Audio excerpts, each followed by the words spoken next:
দুইটা সময় তওবা করে লাভ নাই। একটা হচ্ছে মৌতের যন্ত্রণা শুরু হয়ে গেলে, মৃত্যুর যন্ত্রণা শুরু হয়ে গেলে আগে পা থেকে শুরু হয়ে আস্তে আস্তে গলার দিকে আসে।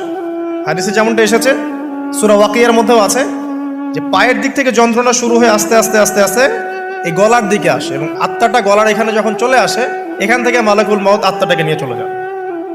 এবং চোখ দিয়ে তাকিয়ে থাকে মানুষ, রুহটা চলে গেলে মানুষ চোখ দিয়ে তাকিয়ে থাকে। দেখবেন এই কারণে মৃত ব্যক্তি তাকিয়ে থাকে, চোখ খোলা থাকে।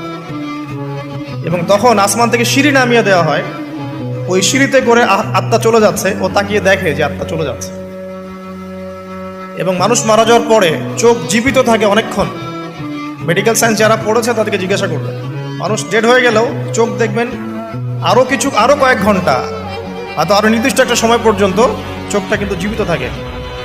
এই জন্যে চোখ বন্ধ করে দিতে হয়। যাই হোক, যেটা বলছিলাম যে মৌতের যন্ত্রণা শুরু হয়ে গেলে তওবা করে লাভ নাই, তওবার দরজা বন্ধ।